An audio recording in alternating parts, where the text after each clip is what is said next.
Halo semuanya, balik lagi nih dengan kita di podcast kelompok 5. Nah, hari ini sobat kita mau bahas yang seru nih yaitu adaptif dan inovatif strategi SDMPU masa depan di era transformasi digital. Nah, di sini kita akan ngobrol santai nih tapi penuh insight bareng teman-teman yang luar biasa yang siap berbagi pandangan dan pengalaman mereka tentang peran SDM dalam menghadapi era digital. Nah, sebelum itu sobat, saya mau memperkenalkan diri dulu nih, rekan-rekannya. Yaitu ada Mbak Dian Verinda, boleh say hello dulu nih Mbak. Nah, selanjutnya nih ada Mbak Dina Rahayu dari BPIW. Halo Halo, Mbak. Nah, halo. selanjutnya ini ada Mbak Diah Kumala dari BPIW juga nih. Halo Mas, halo teman-teman. Halo. Nah, yang selanjutnya nih ada Mbak Dia Lutfiah.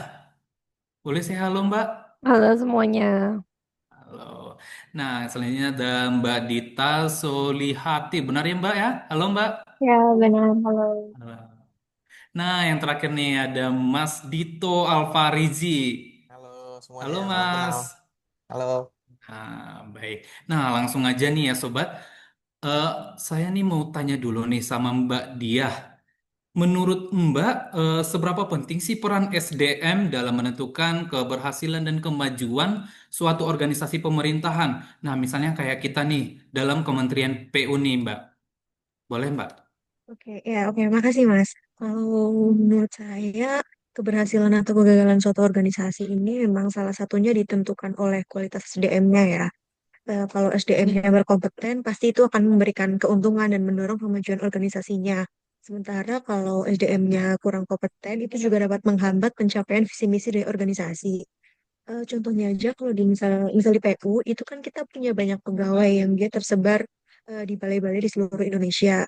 Hal ini merupakan tantangan tersendiri sih buat PU gimana PU bisa untuk mensinkronkan, untuk menyelaraskan pemahaman dan kapasitas dari setiap pegawai ini supaya dalam pelaksanaan program-program PU yang memang apa ya risikonya tinggi itu bisa bisa berhasil dan efektif gitu sih Mas. Oh, begitu. Nah, kalau menurut rekan-rekan nih, SDM di instansi pemerintahan sekarang itu udah cukup nggak sih atau udah siap belum buat ngejalanin semua perubahan teknologi yang makin cepat ini? Boleh, Mbak Dina nih? Oke, kalau menurut saya pribadi ya Mas, kemampuan SDM atau sumber daya manusia di instansi pemerintahan dalam hal ini itu sudah dapat dikatakan menunjukkan kemajuan ya Mas. Khususnya kalau dilihat dari lingkup yang kecil di lingkungan saya di BPIW, itu juga penerapan teknologi sudah dilakukan. Contohnya dengan penggunaan OneDrive yang mensinkronisasi segala kegiatan di unit kerja saya. Namun tentunya ya masih ada beberapa tantangan dan hambatan yang masih perlu dihadapi untuk dapat mencapai transformasi digital yang lebih optimal. Oke. Izin menambahkan juga, Mas, eh, untuk menghadapi tantangan-tantangan yang ada itu kan juga pemerintah Indonesia tengah menjalankan berbagai kebijakan dan juga berbagai strategi terkait transformasi digital, di mana di sini pemerintah juga berfokus nih, Mas, kepada peningkatan kompetensi ASN. Misalnya saja dengan pemerintah berupaya dalam meningkatkan teknologi digital, layanan publik digital, dan juga tata kelola teknologi dengan berorientasi kepada kebutuhan pengguna dan efektivitas layanan kepada masyarakat. Digitalisasi yang tata kelola SDM ini juga merupakan langkah penting nih Mas buat meningkatkan efisiensi dan kualitas layanan publik dengan pelatihan berbasis teknologi digital kepada ASN untuk memperkuat kemampuannya terkait pengelolaan digital. Nah, iya, menurut saya juga emang masih ada nih Mas tantangan budaya birokrasi tradisional yang masih jadi hambatan nih dalam mengadopsi teknologi baru secara lebih cepat gitu. Jadi, selain peningkatan kompetensi teknis SDM-nya, diperluin juga nih adanya pengembangan budaya organisasi yang adaptif dan inovatif supaya transformasi digital di instansi pemerintahan juga dapat berjalan lancar dan bisa berdampak pada kualitas pelayanan dan tata kelola pemerintahan yang lebih baik. Ya, izin untuk mendukung statement dari rekan-rekan yang lain ya. Jadi, meskipun SDM di pemerintahan saat ini sudah menunjukkan kemampuan adaptasi teknologi yang baik untuk menghadapi perkembangan yang cepat, itu perlu diperkuat lagi kayak pelatihan budaya inovasi, dan komitmen bersama agar benar-benar siap untuk menyongsong transformasi digital yang berkelanjutan dan berdampak positif terhadap layanan publik dan pertahanan negara secara lebih luasnya.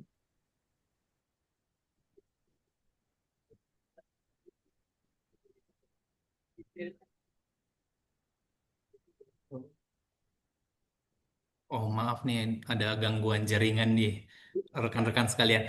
Nah, menurut rekan-rekan nih, sepenting apa sih kemampuan buat beradaptasi dan berinovasi bagi pegawai pemerintah? Nah, khususnya pas ngejalanin tugas sehari-hari ini. Boleh dengar nih dari Mas Dito? Oke, makasih Mas. Kalau menurut saya kemampuan untuk beradaptasi dan berinovasi itu sangat penting ya bagi pegawai pemerintah, khususnya dalam menjalankan tugas-tugas di era transformasi digital saat ini. Adaptasi mungkin memungkinkan kita itu untuk terus relevan dan efektif menghadapi perubahan yang sangat cepat di bidang teknologi ya, aturan, terus kebutuhan masyarakat. Sementara itu, inovasi juga mendorong munculnya solusi dan cara kerja baru yang lebih efektif, efisien, dan sesuai dengan tuntutan zaman. Mungkin ada teman-teman yang mau menambahkan saya? Ya, itu yang ditambahkan juga ya, dalam konteks bela negara pun adaptasi dan inovasi ini tuh bukan hanya sekedar soal teknologi, tapi juga merupakan wujud kecintaan dan tanggung jawab terhadap bangsa dengan sikap yang adaptif.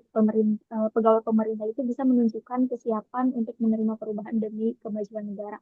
Dan sifat inovatif ini mencerminkan semangat rela berkorban untuk menawarkan pemikiran fresh dan solusi baru yang berdampak positif bagi masyarakat dan institusi.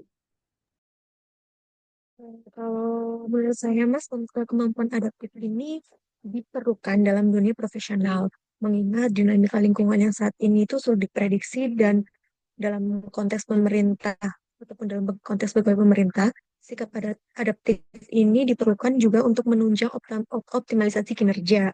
Adaptif menurut saya itu tidak hanya soal lingkungan, ini juga terkait dengan pelaksanaan tugas teknis, misal dengan penggunaan teknologi dan sebagainya. Nah, ya setuju juga sama yang udah diceritain rekan-rekan. Jadi memang adaptasi dan inovasi di pegawai pemerintah ini tuh merupakan kunci nih supaya pelayanan publiknya nanti juga bukan cuma berjalan baik, tapi bisa memberikan nilai tambah bagi bangsa. Dan ini jadi salah satu bagian fundamental nih dari bela negara di era digital, karena daya saing dan kedaulatan bangsa tentunya akan ditentukan oleh SDM yang mampu mengikuti dan memimpin perubahan. Wah, terima kasih nih atas pandangan dari rekan-rekan sekalian yang sangat menarik nih. Nah, setelah kita bahas peran SDM dan pentingnya adaptasi di era digital ini, sekarang kita masuk ke bagian yang lebih seru lagi nih, Mas dan Mbak. Nah, tentang strategi dan inovasi. Nah, sebenarnya nih inovasi digital apa sih yang sudah diterapkan di PU dan gimana dampaknya buat pembangunan kita nih? Boleh, Mbak Dina? Oke, kalau ngomong-ngomong terkait contoh nyata yang bisa kita lihat saat ini, yaitu kita bisa lihat di Instagram, Mas, di media sosial yang ramai digunakan oleh masyarakat umum ya. Nah, di Instagram ini, PU memiliki akun Instagram resmi yang membantu menyebarkan informasi kegiatan dan pembangunan yang akan dan telah dibangun oleh Kementerian Pekerjaan Umum. Ini kita bisa lihat di @kementerian PU. Nah, selain akun itu, masing-masing unit organisasi juga punya akun Instagram sendiri, seperti akun PUBB SDM, PUBB IW, dan seleksi ASN PU. Nah, masing-masing akun tersebut mengunggah informasi spesifik terkait kegiatan yang dilakukan di setiap unor, sehingga dalam hal ini masyarakat luas dapat dengan mudah untuk mengakses lebih informasi terkait infrastruktur apa yang akan dibangun di daerahnya, dan kegiatan-kegiatan lain yang dilakukan oleh masing-masing unor. Nah, bener banget nih, Mas. Selain itu kan di Kementerian PU juga ada ini akun-akun resmi dari masing-masing unit organisasinya, yang mana akun-akun ini juga dapat menjadi sarana praktis bagi kedua belah pihak, yaitu masyarakat dan pihak PU, untuk saling berinteraksi. Misalnya saja ketika masyarakat itu ada keluhan, mereka bisa menyampaikan pertanyaan dan keluhannya kepada akun resmi dari unit organisasi tersebut. Lalu untuk misalnya saja nih Mas, yang barusan terjadi itu kan kita udah seleksi CPNS. Nah, di situ kan juga banyak juga itu karyawan apa calon-calon PNS yang memberikan pertanyaan dan juga aspirasinya kepada Kementerian PU. Di sana mereka juga dapat berinteraksi dengan admin dari Kementerian PU-nya untuk memberikan jawaban yang terbaik terkait permasalahan peserta. Nah, kalau ngomongin teknologi nih, Mas dan Mbak, eh, misalnya nih teknologi BIM, GIS, sampai AI, kira-kira segimana sih mereka bisa bantu bikin pembangunan kita nggak cuma efisien, tapi juga lebih keren dan berkelanjutan? Mungkin saya izin share pemahaman singkat saya tentang BIM ya, Mas. Oh, boleh, BIM Mas. itu BIM itu adalah singkatan dari Building Information Modeling, yaitu semacam model digital 3D yang bantu para insinyur, arsitek, dan tim proyek buat kerja bareng dalam satu sistem. Jadi dengan adanya BIM ini kita bisa menghemat waktu, mengurangi kesalahan desain, dan bikin proyek lebih rapi dari awal sampai selesai. Kalau boleh menambahkan, Mas, kebetulan saya di BPIW ini setiap setiap hari itu pakai aplikasi GIS, ada ArcGIS, ada QGIS dan lainnya gitu. Jadi aplikasi pemetaan ini juga salah satu alat yang membantu proses perencanaan infrastruktur, di mana kita tahu infrastruktur kan harus berbasis lokasi ya, di mana isu ketersediaan lahan juga menjadi salah satu hal yang banyak diperhatikan saat ini. Selain ArcGIS juga ada aplikasi WebGIS. Ini versi ArcGIS yang dapat mengintegrasikan berbagai data dalam satu platform. Jadi kalau kita pakai ini tuh untuk integrasi datanya itu bisa lebih mudah dan mempercepat pekerjaan. Ya, izin menambahkan juga Mas terkait dengan AI ini.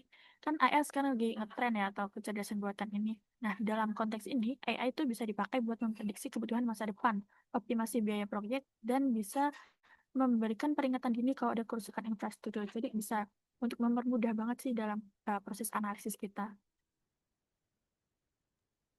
Nah, jadi seperti yang udah dijelasin nih item-itemnya tadi, memang penerapan teknologi canggih ini dalam proyek infrastruktur ini seharusnya emang nggak hanya menjadi penerapan teknis, tapi dia juga harusnya mungkin di framing nih dengan nilai-nilai keadilan sosial, perataan pembangunan, serta keberlanjutan. Nah, dengan adanya framing itu nanti masyarakat dapat lihat bahwa teknologi ini juga bukan hanya bentuk efisiensi aja, tapi juga untuk memastikan bahwa pembangunannya itu dapat dirasakan oleh semua pihak, termasuk daerah-daerah yang selama ini mungkin tertinggal gitu. Nah, pendekatan ini akan memudahkan masyarakat juga untuk menerima proyek tersebut karena mereka juga merasa proyek ini berpihak pada kesejahteraan bersama dan bukan hanya sekedar kemajuan teknis aja. Nah, benar banget ya nih Mas dan rekan-rekan. Kalau kita ngebahas teknologi ini nggak bakal ada habisnya ya, selalu berkembang, selalu ada yang terbaru. Nah, kalau kira-kira nih, kemampuan atau skill apa nih yang wajib banget dikuasai SDMPU supaya bisa tetap bertahan dan bersaing di era sekarang nih? Boleh siapa nih yang boleh jawab nih? Nah, menurutku nih Mas, untuk halo, maaf Mas. Ya, Oke, halo. maaf tadi ada gangguan jaringan juga. Jadi begini Mas, untuk skill yang perlu dimiliki oleh SDMPU itu menurut saya SDMPU ini perlu menambahkan skill akan bermedia sosial, di mana kan saat ini di era perkembangan zaman dan juga di era-era transformasi digital, ini kan perkembangan teknologi informasi itu berkembang dengan cepat. Banyak informasi-informasi juga yang mudah menyebar dengan cepat baik itu informasinya yang berdasarkan fakta dan juga hoax. Jadi sebagai insan PU yang unggul, kita itu harus bisa menyebarkan dan eh, mem- mengitu menyebarkan dan juga menyeleksi bagaimana informasi yang bermanfaat itu tersebar di masyarakat dan meluruskan juga hoax yang beredar di masyarakat. Dengan kemampuan bermedia sosial ini, kita juga dapat memahami teknologi terkait analisis digital, yang mana teknologi ini itu juga dapat mempermudah pekerjaan kita nantinya sebagai SDMTU dan mempercepat penyelesaian pekerjaan kita juga. Begitu, Mas. Wah, luar biasa ya Mas dan Basa kalian. Ternyata banyak sekali inovasi yang sudah dilakukan. Tapi kalau kita balik nih ke level individu, kira-kira apa yang bisa kita lakukan sebagai bagian dari SDMPU? Nah, di segmen berikutnya ini kita bakal ngobrol tentang peran pribadi dan harapan ke depannya. Ini penting banget supaya kita semua bisa terhubung langsung dengan peran kita masing-masing. Nah, kalau dengar kata bela negara nih Mas dan Mbak, banyak yang langsung kepikir soal tentara, polisi, padahal di bidang sipil juga ada perannya loh. Nah, gimana menurut nih Mas dan Mbak sekalian nih? Oke, izin ya, di era digital sekarang tuh bela negara tuh bukan melulu soal militer. Jadi SDM di bidang pekerjaan ini juga punya peran penting banget, gimana enggak ya, mereka yang membangun dan juga ngejaga infrastruktur kayak jalan, jembatan, bangunan, itu semua jadi fondasi utama di kehidupan masyarakat dan pertahanan negara ini. Nah, nggak cuma itu, Mas. Mereka juga terus belajar dan pakai teknologi kayak BIM, GIS, atau AI buat bikin pembangunan lebih efisien dan ramah lingkungan. Jadi mereka nggak cuma kerja teknis, tapi juga ikut jaga kedaulatan bangsa lewat inovasi. Nah, iya, jadi intinya ketika SDMPU dapat bekerja nih dengan profesional, inovatif, dan berintegritas itu juga merupakan bentuk bela negara nih. Mereka bela negara ini melalui karya gitu. Oh, berarti bela negara nggak cuma soal angkat senjata ya. Nah, kalau dihubungkan sama dengan pekerjaan PU nih, SDM PU di era digital, gimana nih menurut rekan-rekan bentuk nyatanya? Boleh nih, Mbak Dian, boleh dengar suara Mbak Dian nih? Oke, baik Mas. Jadi kan terkait hal ini kan kita juga cukup setuju kan bahwa untuk membela negara itu bukan hanya sekedar tentang bagaimana kita turun di medan perang, tetapi sebagai ASN kita juga dapat mengabdikan diri untuk bekerja dan memberikan pelayanan kepada masyarakat, yang mana hal tersebut kan juga merupakan suatu bentuk bela negara. Lalu dalam konteks perkembangan digital, SDMPU kan juga sudah menerapkan berbagai teknologi nih dalam mempercepat pelaksanaan pekerjaannya. Jadi dengan kemampuan teknologi dan juga bersikap bijak dalam penggunaan sosial media dan menggunakan media dengan baik sebagai penyalur informasi, maka hal ini juga dapat dikategorikan sebagai bela negara dan juga bentuk cinta tanah air kita sebagai SDMPU kepada negara. Betul banget, dengan mewujudkan kemandirian infrastruktur nasional, SDMPU yang adaptif dan inovatif berperan penting dalam merancang, membangun, dan memelihara infrastruktur yang menjadi tulang punggung kedaulatan negara. Nah, infrastruktur jalan, jembatan, air bersih, hingga sistem berbasis digital yang terintegrasi adalah fondasi penting bagi Indonesia dalam meningkatkan daya saing global dan tidak bergantung pada negara lain. Terus kita tahu juga kan bahwa saat ini ancaman itu tidak hanya sifatnya fisik, tapi ada juga yang sifatnya cyber gitu. Dan sebagai salah satu bentuk bela negara, kita sebagai SDMPU perlu untuk adaptif dan melek akan ancaman tersebut.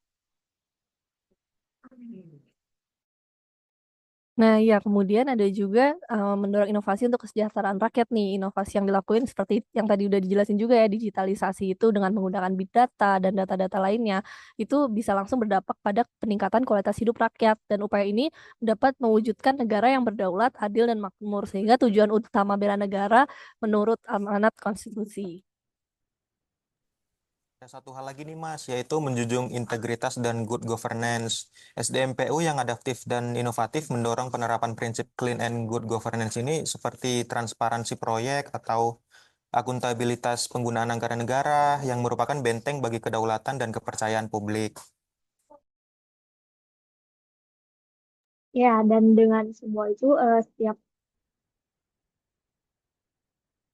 langkah adaptif dan inovasi yang dilakukan SDMPU itu dapat untuk menghadirkan layanan publik berbasis digital, membangun infrastruktur berkelas dunia, serta menjaga integritas dapat dikategorikan sebagai kontribusi nyata untuk membela negara.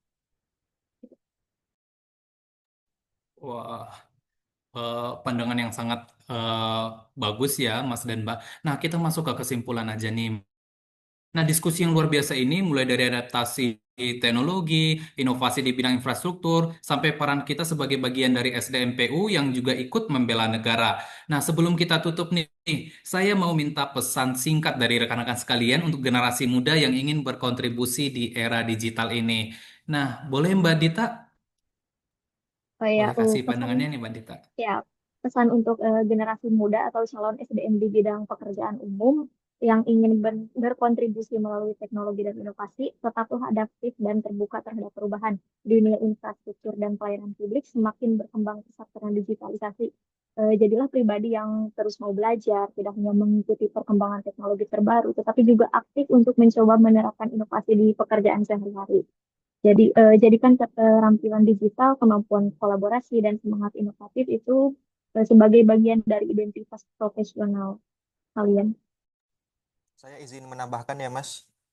Kontribusi melalui teknologi dan inovasi di bidang PU adalah bentuk bela negara yang nyata lewat karya Anda, baik berupa desain infrastruktur yang ramah lingkungan, sistem informasi yang mempercepat layanan publik, aplikasi yang membuat data pembangunan lebih transparan, atau solusi kecil yang berdampak besar. Nah, ini tuh dengan ini kita bisa menegakkan kedaulatan, keadilan, dan kemakmuran bangsa.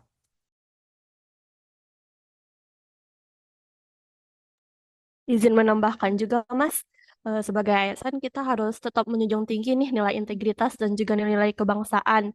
Karena tantangan dalam dunia digital itu kan tidak hanya soal keahlian teknis, tetapi juga soal etika, kejujuran, dan tanggung jawab. Jadi, kita harus menjadi sosok yang handal dalam teknologi dan juga tangguh secara karakter dalam melayani rakyat. Begitu, Mas. Nah, jadi nambahin juga nih Mas, kalau menurut saya memang jangan ragu nih untuk mulai ngelangkah karena sekecil apapun inovasinya itu nanti nanti pasti akan memberikan dampak ya berarti gitu. Dan termasuk setiap aksi yang adaptif dan inovatif di bidang PU ini tentunya akan berkontribusi besar nih dalam mewujudkan infrastruktur yang kokoh, pelayanan publik yang unggul dan Indonesia yang berdaulat di era transformasi digital. Nah, yang terakhir nih, kita masuk pertanyaan terakhir nih. Nah, menurut rekan-rekan nih, Mas dan Mbak, apa sih makna bela negara di tengah dunia yang sekarang serba digital ini? Boleh Mbak Dia? Boleh kasih pendapatnya atau pandangannya? Ya, oke Mas, kalau menurut saya bela negara ini eh, bukan apa ya, semakin digital dan bukan hanya berkaitan dengan kesiapsiagaan fisik atau pertahanan militer, melainkan juga merupakan sebuah komitmen aktif untuk memberikan kontribusi terbaik dan menjaga dan memajukan bangsa melalui potensi yang dimiliki, khususnya lewat inovasi, pemanfaatan teknologi, dan juga membangun sikap integritas. Di era digital ini, bela negara dapat diartikan sebagai kemampuan untuk beradaptasi dan berinovasi dengan tetap terus belajar dan terbuka terhadap perubahan, serta mendorong adanya solusi digital dan teknologi yang dapat mempercepat kemajuan layanan publik, khususnya bagi kita para ASN.